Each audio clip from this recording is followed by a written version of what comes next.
imyitwarire yanyu Imana irayibona. Ingorane ni ukuvuga ngo ukorera Imana kandi utayikorera. Akaga ni ukuvuga ngo watumwe n'Imana utaratumwe nayo. N'ibindi Imana ije gukora kugira ngo abantu bakabona ko ari Yesu uvuga, kandi Yesu avuze nta muntu wamuvuguruza. Ni Yesu rero urinda ijambo rye, ni Yesu utabara, ni Yesu uvuganira umuntu. Imana yagambiriye kugira neza abantu, Imana yakugirira neza. Hari ibintu abantu bitaho bidakwiriye kwitabwaho, hari ibintu abantu bahanze amaso bidakwiriye guhangwa amaso.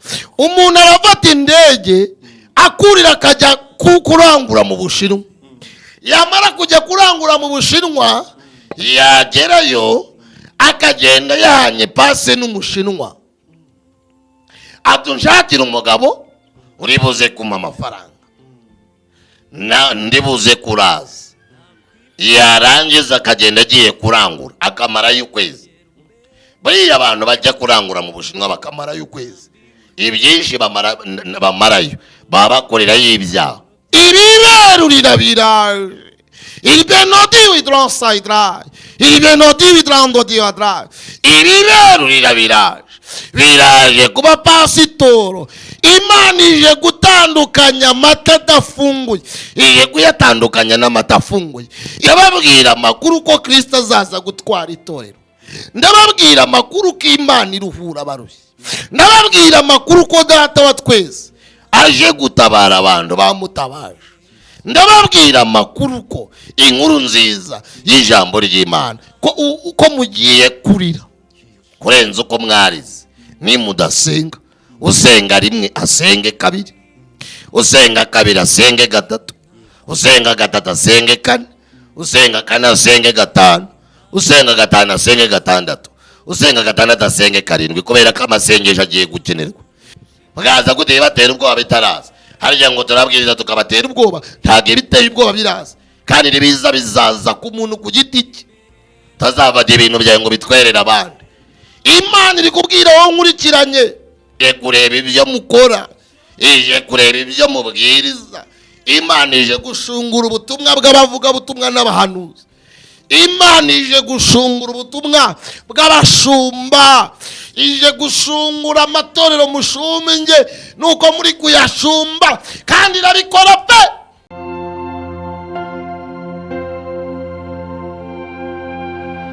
Umutima wanjye uragukeneye mwami. Tubasuhuze kandi tubifurize ibihe byiza, mwebwe mukunda gukurikirana ibiganiro ndetse n'inyigisho hano ku Musaruzi TV. Ni iby'agaciro cyane, twongeye kugira amahirwe ndetse n'umugisha byo kongera kuganira n'umukozi w'Imana Pasiteri Adrien. Katumuhe ikaze adusengere, ubundi tuze tugaruka n'inyigisho. Uru rutare rwacu niwe twiringiye, niwe tuzahanga amaso.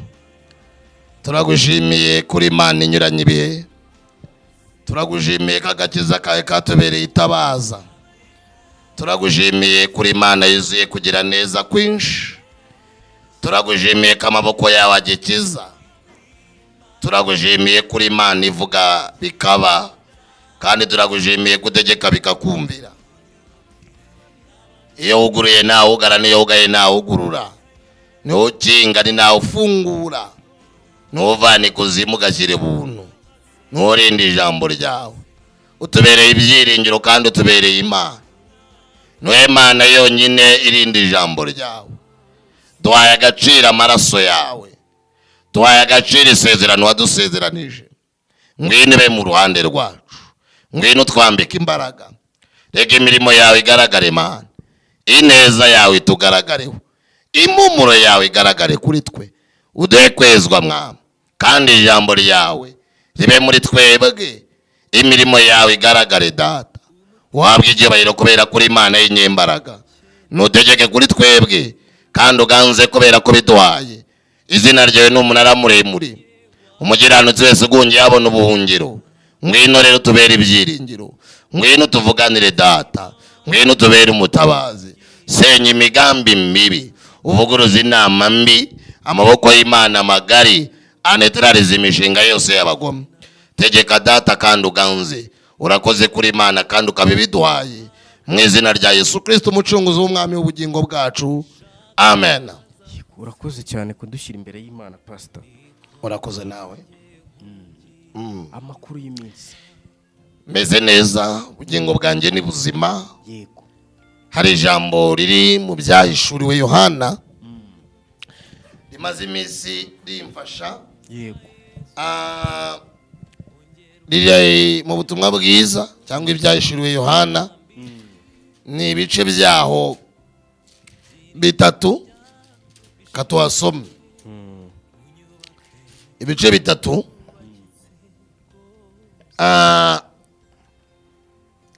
Umurongo wa 7. Wandikire marayika w'itorero ry'i Filadelifiya uti: Yego. Uwera kandi ukuri, ufite urufunguzo rwa Dawidi, Yego. ukingura ntihagire ukinga, kandi ukinga ntihagire ukingura. Aravuga aya magambo ati: nzi imirimo yawe, nzi imirimo yawe. Ndashaka mbwira abandi ijambo rimwe, ijambo mfite ku mutima wanjye, ubutumwa mfite. Imana yarambwiye ngo nzabwira abantu ngo Imana izi iby'abantu bahugiyemo. Imana yarambwiye ngo nzabwira abantu ngo Imana izi agahugi abantu bafite. Irambwira ngo nzababwire ngo bitege ibigiye kuzaba, bitege ibigiye kuzaba. Ushobora kwibaza ngo ni ibiki bigiye kuzaba? Hagiye kuzaba iby'Imana ishaka ku bantu bayo mu isi yayo yaremye. Hari ijambo ry'Imana riba mu gitabo cya Yeremiya, igitabo cy'umuhanuzi Yeremiya, ng'ibice 18. Yarababwiye ngo uko nashaka niko nabagenza, ngo nta mubumbyi wabaza, nta bumba ngo ryabaza umubumbyi ngo mbumbute, ngo kandi ngo nta n'umubumbyi wabaza ibumba ngo ndakubumba gute. Ahubwo ngo kubera ko ibumba ngo umubumbyi ngo afite ubutware mu ibumba ryo kubumbamo ikibumba nashaka, ngo yakumva bitakinyuza akakivungagura cyangwa akakimonjora cyangwa akakimanyagura, ngo yamara kukimanyagura ngo agakuramo ikibumbano cy'ibyo ashaka. Ngo ni nako n'Imana ibishaka. Yigeze ibwira Yeremiya, iramubwira ngo ugende umbwirire Abayisiraheli ngo nk'uko ibumba rimeze mu ntoki z'umubumbyi, nkaba ari nako umbwirira Abayisiraheli ngo bambwiriye ngo uko nashaka niko nabagenza. Nanjye rero mfitiye ubutumwa Abanyarwanda bankurikiranye. Imana yarambwiye ngo mbabwire ngo ntago yabicecetse, nta nubwo yabiretse, ngo ahubwo yarambwiye ngo nzababwire ngo niba afite mu biganza, niyo yonyine izi ikizabakora, niyo yonyine izi ibyo igiye gukora. Kubera iki? Mu isi no mu ijuru afite ubushobozi. Nta wayibaza ngo urakora iki, nta n'uwayibaza ngo wibikora, yagambiriye kubikora. Uranyumva neza? Iri jambo rero yavuga ngo wandikire marayika w'itorero ry'i Filadelifiya uti: uwera kandi ukuri, ufite urufunguzo rwa Dawidi, ukinga ntihagire ukingura, kandi ukinga ntihagire ukingura. Aravuga aya magambo ati: nzi imirimo yawe, njize urugi imbere yawe. Harera Imana izi imirimo y'abantu, abantu bari gukora. Imana izi iby'abantu barimo. Imana izi ubupagani buri mu bantu. Imana izi uburyarya buri mu bantu. Nubwo abantu basenga n'ibyaha, nubwo abantu babwirizanya kwiyoberanya, Imana yarambwiye ngo nzabwira abantu ngo Imana yarabibonye. Kandi Imana yarambwiye ngo nzababwire ngo Imana niyibizi, niyo yonyine izi ibyo yabakora, niyo yonyine izi uko yabigenza. Ubwo abantu bahugiye mu gahugi kuko Imana yabiretse, ni nayo mpamvu nayo igiye gufatamo. Imana hari ibindi Imana ije gufatira umwanzuro, hari n'ibindi Imana ije gukora kugira ngo abantu bakabona ko ari Yesu uvuga, kandi Yesu avuze nta muntu wamuvuguruza. Ni Yesu rero urinda ijambo rye, ni Yesu utabara, ni Yesu uvuganira umuntu. Imana yagambiriye kugirira neza abantu, Imana yakugirira neza. Hari ibintu abantu bitaho bidakwiriye kwitabwaho, hari ibintu abantu bahanze amaso bidakwiriye guhangwa amaso. Umuntu arafata indege akurira akajya kurangura mu Bushinwa, yamara kujya kurangura mu Bushinwa yagerayo akagenda yahanye pase n'Umushinwa, atunshakira umugabo uri buze kumpa amafaranga ndibuze kuraza. Yarangiza akagenda agiye kurangura akamarayo ukwezi. Buriya abantu bajya kurangura mu Bushinwa bakamarayo ukwezi, ibyinshi bamarayo baba bakorerayo ibyaha, ntabwo ari ukurangura. Umuntu watinze yagiye kurangura ni ibyumweru 2 byakabya 3, ariko ibyumweru 4 abenshi ni ibyaha. Abantu basuzuguye Imana kugera ku rwego bategera ibyaha bakabyurirana indege, bakabyurirana imipaka, bakagira ngo Imana ndi ibirora. Bamara kurirana ibyaha ntibagire n'isoni zo kubijyana mu rusengero, ibyo ntibibacire urubanza. Ntibagire n'isoni zo kubiririmbana, ntibagire n'isoni zo gukora protokole, ntibagire n'isoni zo guhanura, ntagire n'isoni zo gushumba itorero ry'Imana, ntagire n'isoni zo kuyobora umukumbi w'Imana. Rero Yesu yarambwiye ngo nzababwire ngo Imana izi imirimo y'iby'abantu bakora. Imana niyikinga ntihagire ukingura, ninayikingura ntihagire umuntu ubasha gukinga. Agahugika iby'abantu bahugiyemo. Imana ije kweyura akarido, hari rido Imana ije kweyura. Iyi rido niva bizarangira abantu bose bamenye ukuri. Iyi Bibiliya, iri jambo ry'Imana abantu batejeje agaciro rigiye kugira valeri. Umunyamasengesho agiye kugira valeri muri iki gihugu cy'u Rwanda. Umuntu usenga Imana by'ukuri agiye kugira agaciro muri iki gihugu cy'u Rwanda. Kubera iki? Ibikanguzo bigiye kuba byinshi, n'ibibahwitura bigiye kuba byinshi. Amakuru abantu bagiye kumva mu matwi yabo, n'ibyo abantu bagiye kuvuga, bamwe bazatungurwa. Niyo mpamvu rero Yesu yavuze ngo nzababwire ngazi imirimo y'iby'abantu bakora. Urategera ibyaha ukagenda Dubai, umuntu akagenda Dubai, yarangiza akagira ngo Imana ntibibona. Ukajya mu Bushinwa ugiye kurangura, Imana iguhaye igishoro. Abagore benshi ntibacyubaha abagabo babo ngo kubera ko ngo basigaye bajya kurangura mu Bushinwa. Yemwe bavandimwe, nshuti z'umusaraba, Bibiliya yaravuze ngo ishobora byose niyo yabimpaye, niko Yobu yabwirije. Ishobora byose niyo yabimpaye, ngo ni nayo yabisubirana. Reka mbaganirize mbavandimwe, aho ibintu byiriwe ntago ariho birara. Itangazo mbafitiye amakuru ko ibyo mukora Imana yabibonye. Yesu yarantumye ngo nzabarangure mu matwi mbabwire ngo Imana izi imirimo yayo. Ibe myiza Imana irayibona, ibe mibi Imana irayibona. Usenge ubeshya Imana irabibona, ubwiriza ubeshya Imana irabibona, uhanura ubeshya Imana irabibona. Ukora umurimo w'Imana ukorera ku byaha Imana irabibona. Mu isi y'ijuru nta cyajwe kitazashyira ku mugaragaro, nta n'ibyahishuwe Yesu atazi, nta byahishuwe Imana itazi, nta byo musengera Imana itabona. Niba dusengana kwiyoberanya, niba tubwirizanya kwiyoberanya, ndababwira amakuru ko Yesu aje, ndababwira amakuru ko Kristo azaza gutwara itorero, ndababwira amakuru ko Imana iruhura abarushye, ndababwira amakuru ko Data wa twese aje gutabara abantu bamutabaje, ndababwira amakuru ko inkuru nziza y'ijambo ry'Imana ko mugiye kurira kurenza uko mwarize. Nimudasenga, usenga rimwe asenge 2, usenga 2 asenge 3, usenga 3 asenge 4, usenga 4 asenge 5, usenga 5 asenge 6, usenga 6 asenge 7, kubera ko amasengesho agiye gukenerwa.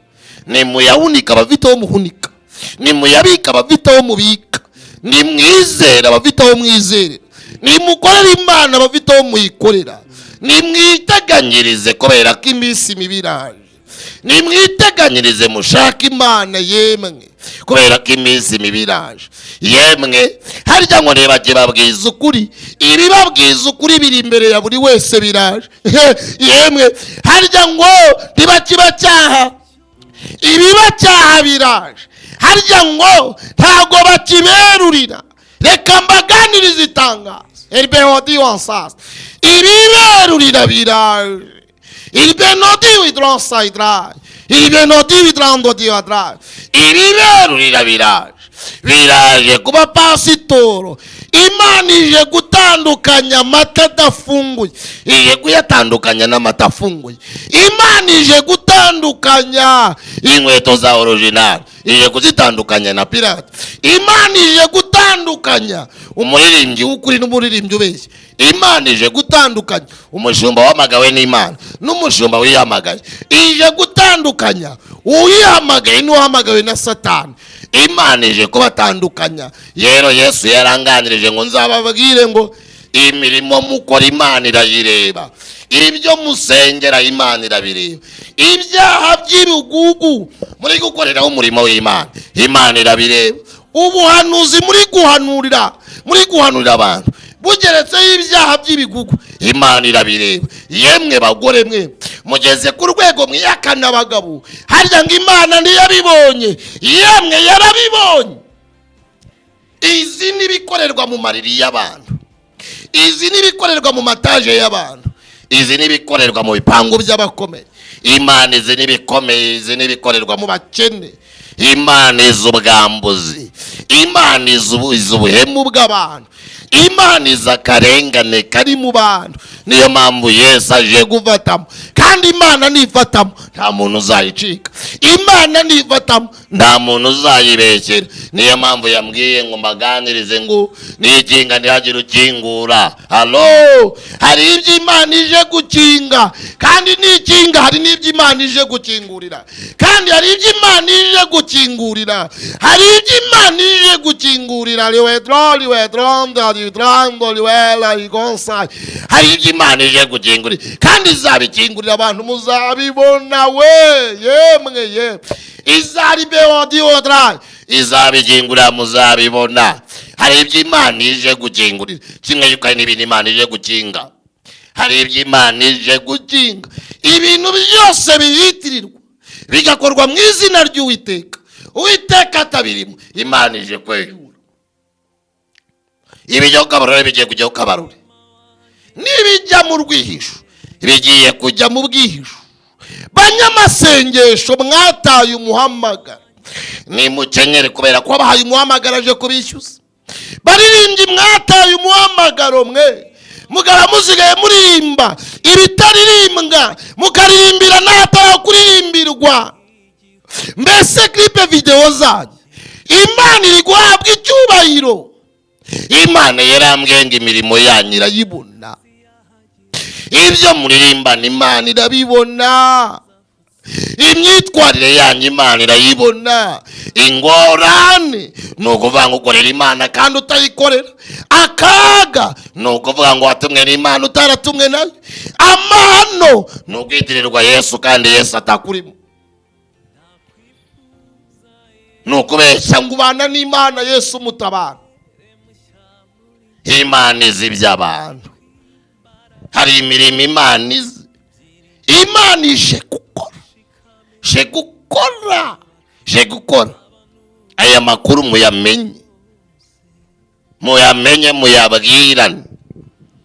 Hari ibindi bintu bigiye kuzaza kandi bizashiduka, umuntu wese azamenya Imana ye. Mukenyere mugwete. Ubunyerere buraje, ntabwo bwari bwaza. Bwaza gute banyereza bitaraza, bwaza gute batera ubwoba bitaraza. Harya ngo turabwiriza tukabatera ubwoba, ntabwo biteye ubwoba biraza, kandi nibiza bizaza ku muntu ku giti cye. Tazavada ibintu byawe ngo bitwerere abandi. Imana iri kubwira wowe nkurikiranye, wifata ubutumwa bwawe ngo bugire ubw'abandi, wifata ubuhanuzi message yawe ngo yitwerere abandi. Harya ngo babwire bumve, niwe ndi kubwira, niwe Imana yantumyeho. Yambwiye ngo Imana izi imirimo yawe irabizi ko uyikora uyibeshyera, irabizi ko Imana ihaze ingendo zawe zo gukora ibyango wagiye gusura. Irabizi abakorege mufite, Imana irabizi abagakawete mufite, n'ibyo mukora bajya gukorera Imana none waratannye. Ntabwo ukeneye abakubwiriza ukuri, ukeneye abakugira amafuti yawe. Yavuze ngo nzi imirimo yawe, nzi imirimo yawe, nzi imirimo yawe. Hepfo haravuze ngo ufite ugutwi niyumva iby'umwuka abwira amatorero. Ufite ugutwi niyumva iby'umwuka abwira amatorero. 12 havuze ngo unesha nzamugira inkingi yo mu rusengero rw'Imana yanjye, kandi inkingi mu rusengero rw'Imana yanjye, kandi nazasohoka ukundi. Muvandimwe we, ongera uhugukire gukorera Imana, ongera uhugukire kugira iby'Imana, ubigire priorite. Warasinze ibyaha, Imana warayiretse, ubu wakweduye igifu. Imana iraje, muraje kandi muzayibona, muzayibona. Buri wese azamenya ko ari Imana. Twe kwirirwa tubeshyanya, twe kwirirwa tubeshyanya, twe kwirirwa tubeshyanya. Mubasirimbishe, mubagurukishe, ariko nitegure ko muri kubagurukisha muri kubababwira. Ibyo muri kubasirimbisha munitege ko muri kubababwira. Imigisha muri kubabwira, nizere ko ari mwebwe muje kuyitanga, nizere ko ari mwebwe muje kuyitanga. Nta munsi n'umwe Imana itatabaye abantu bayegereye, nta munsi n'umwe Imana itarwaniriye abantu bayisabye ko Imana ibatabara.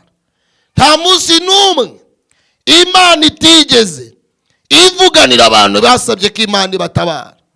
Ariko muvandimwe, biratangaje ko umwanya w'Imana wahaye inda yawe, ibyo waziririzaga ukaba warabiziruye, ibyo watinyaga ukaba warabitinyutse. Wari umuntu w'Imana, none wabaye basana bose. Kera wari inyangamugayo, uyu munsi uri inkundamugayo. Kera wagira gukura, uyu munsi warakunize. Murimo w'Imana ntukiwukora. Wajya gusura abarwayi ukabafasha, uyu munsi waricaye. Rero Yesu yambwiye ngo azi imirimo yawe. Imana ije kureba ibyo murimo, irebe nimba ari ibyo yabahamagariyemo, irebe nimba ari ibyo yabahamagayemo. Hari ibyaha abantu bakora, hakaba n'iby'isoni nke.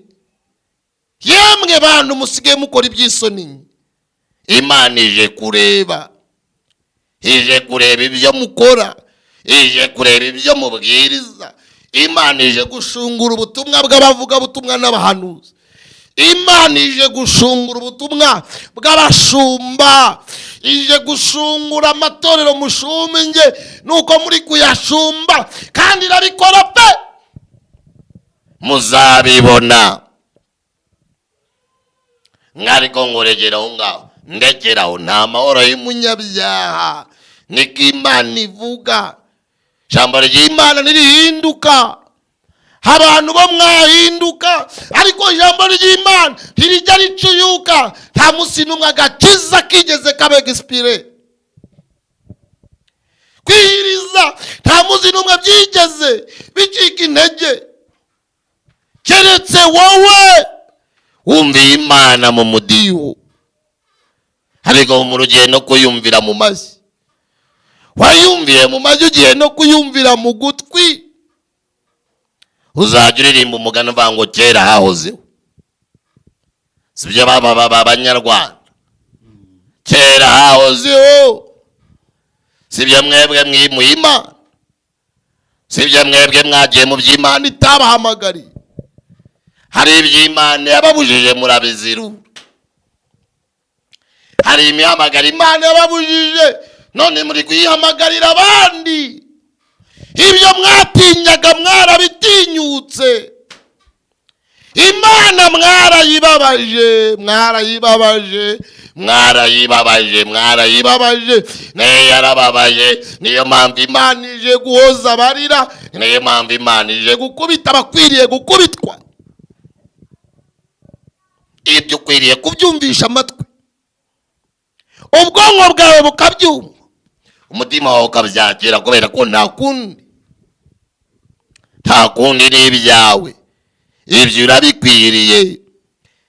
Bibiliya iravangura ngo ibyo urabikora nka kureka, bya byaragusazishije.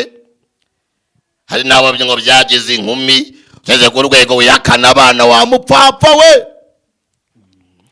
ugeze ku rwego wihakana ko wabyaye, uriyoberanya ngo uri umusirimu. Ibi ngibi mwita iterambere ritera nyuma. Ntago Yesu yabasirimuye kugira ngo muteshe Imana agaciro. Uri Imana yo kubahwa, uri Imana ivuga bikaba, uri Imana itegeka bigakumvira. Reka ude kugira ngo twumve iby'umwuka abwira amatorero. Mvuze ibyo wantumye kandi mankoze icyo wambwiye. Herekeza ubutumwa rero bugeraho bukwiye kugera kandi bwumvwe n'abakwiye kubwumva. Ineza y'Imana igaragarira mu izina rya Yesu. Ude kugira ngo twere imbuto zikwiriye abihannye. Umwijima uri imbere ya buri wese wanze kumvira Imana, ariko ndabizi neza ko umucyo wawe uri kumurikira abakwegereye. Ude kugira ngo twere imbuto rero zikwiriye abihannye. Imirimo yawe igaragare ni mu izina rya Yesu Kristo tubisabye twizeye, amen.